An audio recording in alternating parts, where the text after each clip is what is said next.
Millions of people die of starvation, while grains rot in storage silos to create artificially high prices for maximum profit. So it's not true to say that there is a food crisis.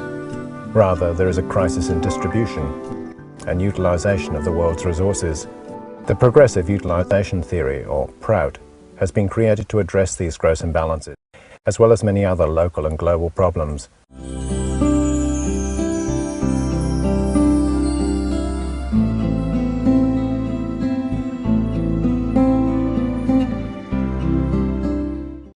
The great Indian mystic and philosopher P.R. Sarkar realized that spiritual teachings and social work were not enough to remove the root cause of much of today's suffering and injustice. He understood that much of this suffering was caused by a faulty socio-economic system. So in 1959 he introduced a new socio-economic theory called Prout, as he said, for the good and happiness of all.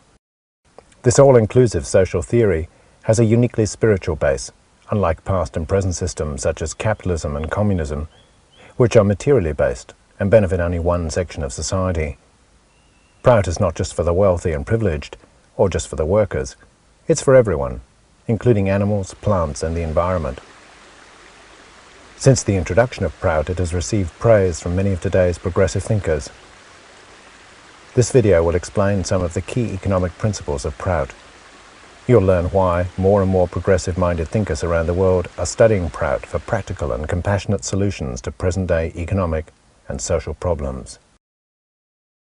In this video, you'll be introduced to 7 key economic principles of Prout. Guaranteed minimum requirements of life, increased purchasing capacity, decentralized planning, and balanced economy. The 3-tier economic system: cooperatives, self-sufficient economic areas, economic democracy, and non-material emphasis.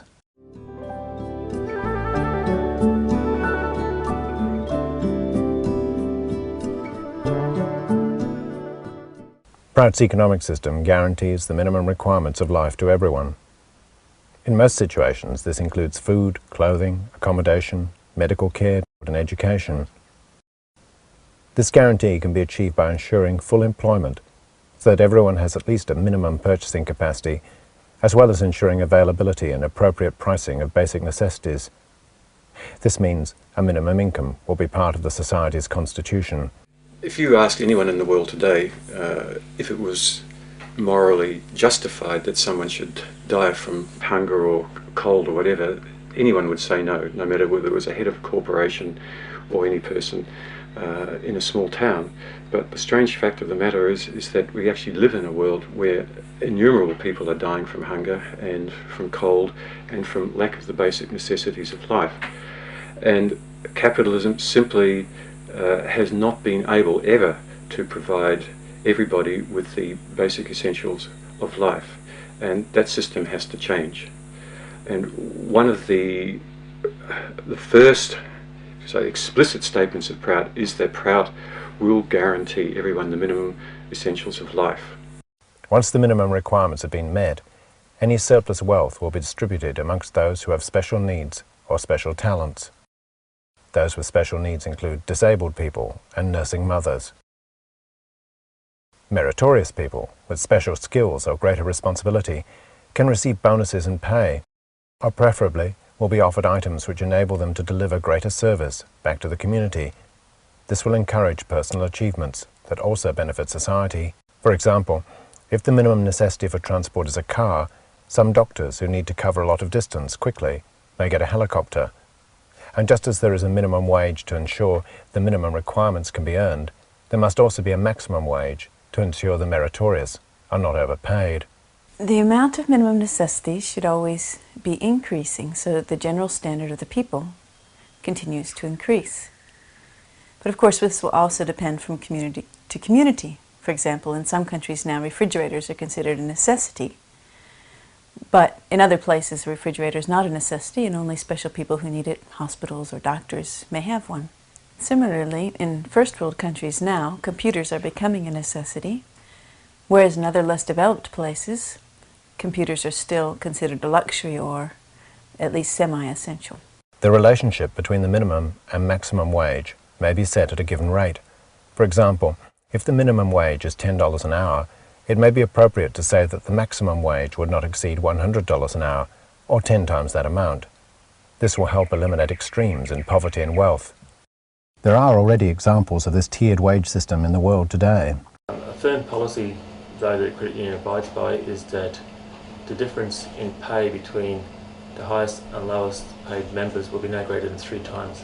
In summary, society's resources must first be directed towards ensuring that everyone gets the minimum necessities of life.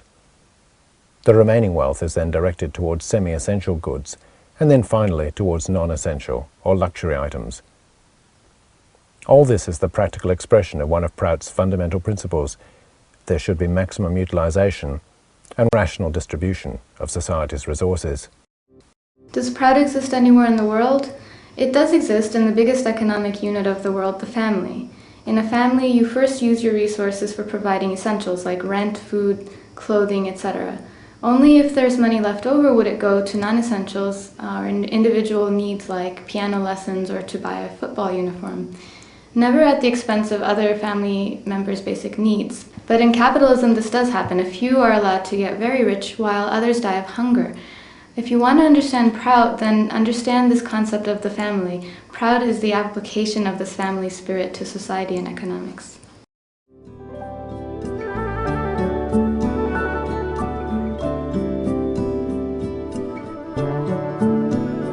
To ensure that all people continue to receive the minimum necessities of life and to provide dynamism in the economy, Prout advocates a gradual and continual increase in purchasing capacity. To achieve this, there must be a continual increase in production through research and development and the appropriate use of progressive scientific ideas. Now, what's unique about his vision is that it wasn't anti-technology. So you have many movements talking about the future that technology has gone so far, let's avoid technology. Sarka was very clear that in fact you needed a vision of the future that had appropriate technology, that used technology, understanding that we had to have technology for the public good. He would use IT, he would use genetics, but start to see who are they benefiting, etc. So this wasn't a Luddite vision. Prout fully supports the use of science and technology, but this should never be at the detriment of the environment. According to Prout, plants and animals also have their right to existence. Science should be used to ensure a better environment and a better quality of life for all. Especially, science and technology should never be used just to create wealth for a few or for mass destruction, such as in warfare. It should be noted that under capitalism, less work due to the advances of technology means less pay, if not retrenchment. However, under Prout, it means less work for the same amount of pay. This fosters a much richer, happier, and more meaningful society. This increase in spare time creates opportunities for more rewarding pursuits that have little or no drain on material resources, like sport, art, adventure, science, religion, philosophy, altruism, and spirituality. This fosters a much richer society. People naturally want an increasing standard of living. It's part of human psychology. Nobody likes to be stagnant, nobody likes to be in the same situation for year after year. So it is natural that people want in some way to improve their circumstances. And this psychological need that humans have has to be recognised in an economic system, and again has to be planned for. So Prout would plan for increasing the purchasing capacity of people. In many developed countries today, we have seen the price of electrical goods actually drop while the quality has risen. Sound systems, televisions and computers are a few examples. Prout would apply this principle of increased production and quality to all essential goods first, thereby ensuring everyone has access to the minimum necessities of life. The fundamental contradiction of capitalism is that its driving force is greed and self-interest. So employees get less and less purchasing capacity and are replaced by machines to maximize the capital profits. But this reduces the capacity of people to buy their goods and eventually results in the collapse of the economy, which is, in other words, called a depression. Prout, on the other hand, removes the possibility of depression by ensuring everyone has increased purchasing capacity, this keeps the economy healthy and vibrant.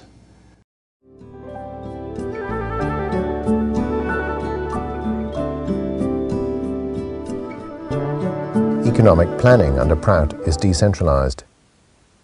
This means that decisions for the local economy are made locally, and not by bureaucrats or politicians who don't have economic, cultural or sentimental ties in the area. The definition of a local person is someone who has merged their economic interests with the area. When local people are empowered to make the economic decisions for their own area, the outcomes will enhance their own economy and society. They will also have a greater concern for the environment if they're living in the area themselves and have to live with positive or negative environmental impacts. The principle of economic decentralization. This is important because it ensures that economic power, decision-making, control over resources, and control over the wealth that is generated through economic activity stay in the hands of local people, in the hands of local and regional bodies. Otherwise, if decentralization is not followed, there is a tendency for wealth to be concentrated into the hands of very few people sitting at the top of the economy, as we see today through multinational corporations and transnational financial institutions. Power is sucked out of local communities, wealth is taken out of the hands of local people, and decisions are made about economic resources, about economic activities by people far away from the needs of local people. Today, because of the internet, many people are able to work from home rather than in congested cities. Further advances in this type of science and technology will greatly aid decentralized planning and living. Inherent in decentralized planning is the concept of a balanced economy. Ideally, approximately 25% of the workforce would be engaged in agriculture, with 30% in agriculture-related industries. A further 25% would be in non-agricultural industries, with 20% in commercial activity and services. Prout believe the economy should be balanced. If one sector is too predominant, this is unhealthy. For example, some first world countries exploit other third world countries to meet their lack of agricultural or industrial goods.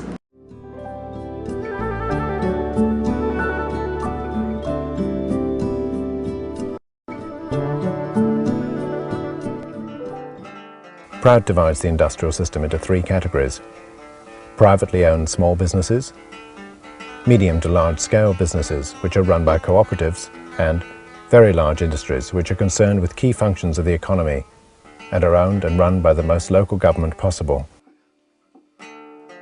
Examples of small-scale industries are businesses employing only a handful of people, such as family businesses or cottage industries. Often they are concerned with luxury goods and services such as jewelry shops, restaurants, small IT businesses, hairdressers and the like. If the business grows beyond a certain number of employees, predetermined by the community, then it will either stop growing or turn itself into a cooperative. This is to prevent monopolization or exploitation by a dominant business. Cooperatives only exist to serve a need for the local community or area. The cooperative would elect its own management committee, with the previous owner likely to be a part of the committee. Wages are paid to workers according to the work they do, using the system of minimum and maximum wage scales, with sufficient funds reserved for capitalization, development, etc. One thing is quite clear in everything that Sarko has written, and that is that the cooperative method of management and of owning wealth is the norm, and one departs from the cooperative system of enterprise only for good reasons. Those good reasons might be that there are some types of enterprise, some types of production which are so small that it's not sensible to organise them cooperatively. So far as possible, trade, commerce, agriculture and industry should be organised through cooperative enterprises. Only those enterprises which are difficult to manage on a cooperative basis because they're too small or too small and complex should be left to private enterprise. These private enterprises should produce only non-essential commodities or services. Similarly, enterprises that cannot manage as a cooperative because they're too large or too large and complex, should function as large-scale industries, as part of the public sector. They are generally structured to make a profit, decentralised, and managed as public utilities by the immediate or local government. However, they are always structured as autonomous from the direct management of the government of the day and function as statutory authorities. Some of these large-scale industries should be considered as key industries. Key industries should operate on the principle of no profit, no loss, and be centralised rather than decentralised. Examples include pharmaceuticals, raw material, and large-scale energy suppliers. Cooperatives have the potential to employ many more people than medium and large capitalist businesses, and at a fraction of the cost. In a Proutist system, the active support of both small-scale business and of cooperatives is a major factor in guaranteeing full employment.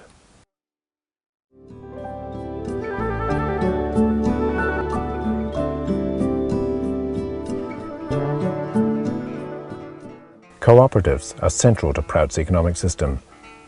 Cooperatives bring about community prosperity and a sense of unity in a local area. Cooperatives foster the spirit of community and service, while capitalism fosters selfish individualism. Through cooperatives, the wealth of the community goes back into the community, not outside to company directors and their shareholders. If you're a director of a shareholder company, then your whole ethos is directed at the shareholders. You've got to provide the bottom line for them, even to the extent where it might damage the company or damage the people who work for the company in terms of shutting down branches or whatever. But if you're involved in a cooperative, the whole thing swings the other way, and in fact you're there to help your members. Shareholder companies are there for the financial bottom line, whereas cooperatives are there for the community bottom line. Cooperative enterprises include producers, consumers, and services co-ops. Those under the heading of producers co-ops include farmers and farmers-cum-producers. The cooperative sector includes 1. Cooperative enterprises, 2. A range of various types of non-government and community groups, and 3. The informal household economy. The cooperative sector produces all types of goods, essential, semi-essential and non-essential, and provides all types of services. In contrast, the private sector is restricted to producing non-essential goods and providing non-essential services. Successful cooperatives depend on several factors, including excellent management, ethical leadership, and a genuine need in the community for the business provided. Many benefits stem from cooperative enterprises. The farmers, for example, can form producers' cooperatives and sell directly to a consumers' cooperative. This cuts out the middle person, which means a significant reduction in the end price. It also guarantees a good return to the producers, something that deregulation has not achieved. The farmers also maintain control of the packaging and selling of their product. I think the main benefits of the cooperative system are essentially 3. First of all, the feeling of using all your skills, not only a tiny part along an assembly line. Secondly, the feeling of networking, that you network not only inside the cooperative but with the customers and across borders. And thirdly, an intense feeling of driving history forward, of being useful. And this not being dismissed as a garbage then ties in with the idea that the worker in a cooperative would work and stay in the cooperative far behind the usual retirement age. It's about people getting the confidence to do things they've never done before and to take that as a springboard to keep moving forward in their life. Under capitalism, cooperatives struggle, as the capitalist system often works to undermine their endeavours. However, there are examples of cooperative enterprises working in both small and large towns, like Maleny, Australia, and Mondragon in Spain. I think it's worth recognising that there's over 10.6 million housing cooperatives in Europe. A quarter of all housing for the last 20 years in Turkey has been done through cooperatives. In Norway, not a poor community, high incidence of home ownership, 15% of all housing is owned cooperatively. Czechoslovakia has 10,000 housing cooperatives. And in the United Kingdom, 2% of all social housing stock is operated cooperatively. Marwick did a study of the the UK housing cooperatives and came away with the conclusion that they were much better managed than strata-titled units and condominiums, and that they generated a spin-on social effect that went beyond housing. And I think too this is one of the strengths of cooperative housing.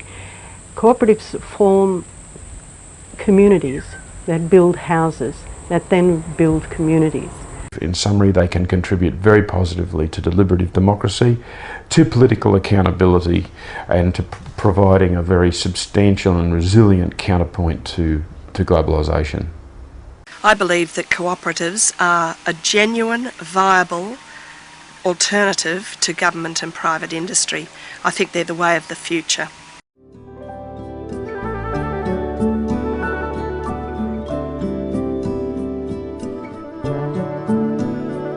Prout advocates as far as possible the creation of self-sufficient areas, known also as zones. These self-sufficient areas will supply local communities with their basic necessities of life and form the basis of economic democracy. Where the area can't meet all the needs of the people, it can trade and barter with other areas. A socioeconomic unit is a unit in which the minimum requirements of life can be provided to all the people living in that unit. Now, that means that it may be a country as we know it today, it may be part of a country, a region, or it may be several countries together. In other words, we start with the needs of people, we look at how those needs can be best met to satisfy the productive capacity, the production and distribution of the requirements for those people, and then, accordingly, we demarcate the boundaries of the units based on factors like geography, climate, water conditions, agriculture, history, psychology, culture, all of these factors. And political considerations are virtually inconsequential in this kind of demarcation. Maximum utilisation of all human and material resources is necessary for local self-sufficiency. It's especially important that locally available raw materials should be the basis of local industries. Anyone can move to an area, but only those who have merged their economic interests with the area can establish a business there. This will prevent outside interests, including multinationals, from coming in to exploit the area. In Prout, each economic zone is supposed to be self-sufficient. That means that outside interests won't be allowed to enter into the economic zone and establish their businesses and export the capital and the profits from that business to other areas. The benefits of all businesses and all economic enterprises within an economic zone, whether they're co-ops or small businesses, need to stay within that economic zone for the benefit of that economic zone. For example, if you have a small town, a Walmart will not be allowed to come in and set up a big business which will not only hurt the other businesses, the local businesses in that community, but they're also going to export their profits to Arkansas. For the success of self-sufficient areas, decentralisation of planning and the economy is essential. This will bring prosperity and control back to local people, as well as increasing quality of life, and will aid in the development of more environmentally friendly industries and practices. Basically, Prout supports centralized politics and decentralized economy. It's like a game of football. We have one umpire controlling the game but not playing it. The players only play the game but don't umpire the game. The umpire represents centralized politics and the players the decentralized economy. So politicians should be kept out of economics and the people should be given control over their economic lives. This is expressed in the concept of decentralized planning and economics. Concerning the environment, Prout sees the economy, the community, and the ecosystem in which it's embedded as one integral entity. One of the serious defects of capitalist economics is that it attempts to abstract economics from both people and the environment. The end result is a breakdown of communities and a poisoning of the land. A Prout economy, on the other hand, uses an integral approach, striving for sustainability and resilience in all three domains: social, economic, and environmental. The importance it gives to socio-economic units or decentralized economy. This seems like such a radical concept for today because our world economy has taken over local economies. We don't have local economies anymore.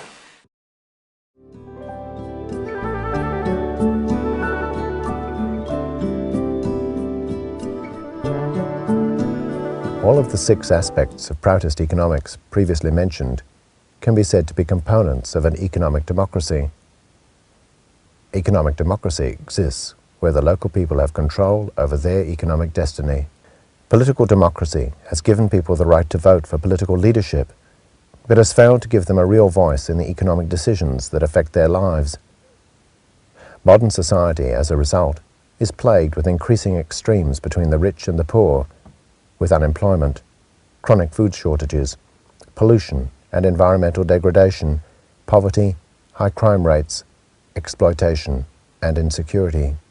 Economic democracy returns control over vital economic decisions to the people directly affected. Through this, everyone can enjoy the community's wealth and resources. It would, however, be a mistake to think that Prout is only concerned about creating an affluent lifestyle.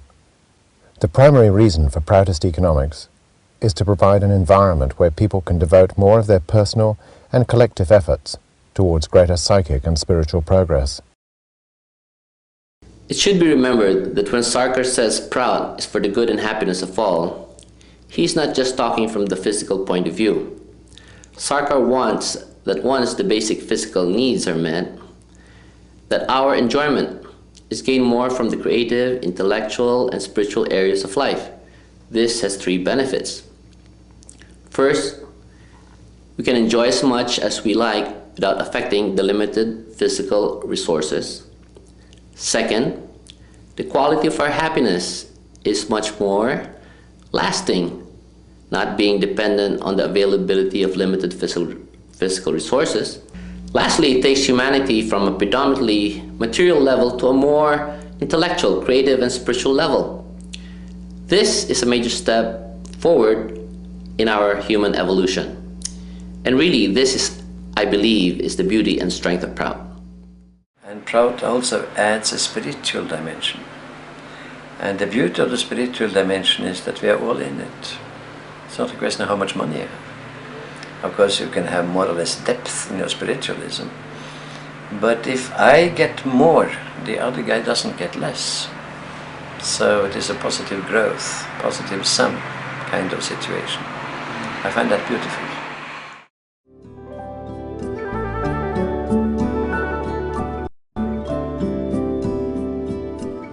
One, the minimum requirements of life are food, shelter, clothing, education and medical care. Prout guarantees these by providing full employment and assuring that the basic necessities are easily affordable and available. Any surplus wealth is then distributed among the meritorious and those with special needs. 2. Increased purchasing capacity is achieved by assuring that the essential requirements of life are available and affordable for all. To achieve this, there must be a continual increase in production through research and development and the appropriate use of progressive scientific ideas. 3. Decentralized planning assures the decisions for the local economy are made locally and not by bureaucrats or politicians who don't have strong ties to the area. A balanced economy will be part of this planning so that agriculture, industry and white-collar work are appropriately developed. 4. Prout advocates a 3-tier economic system. This is made up of privately owned small business, cooperatively owned medium to large business, and government-run large industries. 5. Cooperatives are central to Prout's economic system and are the basis of economic democracy. 6. Prout aims to create decentralized economic areas that are, as far as possible, self-sufficient. All businesses would be locally owned, so there would be no room for multinationals or outside exploitation of an area. These 6 points would help to create economic democracy, giving local people control over their economic lives and assuring their basic necessities. Society is then encouraged to pursue more non-material, creative, intellectual, and spiritual forms of enjoyment, which will ultimately lead to real progress and happiness. Prout can never be imposed. It only works when people embrace it. Of course, Prout has its principles, but for their practical expression, that depends on the wishes of the society concerned. Communism sees people as workers. Capitalism sees people as consumers. Prout, however, sees them as people with physical, mental, and spiritual dimension, all of which have needs that have to be met for a healthy, progressive society.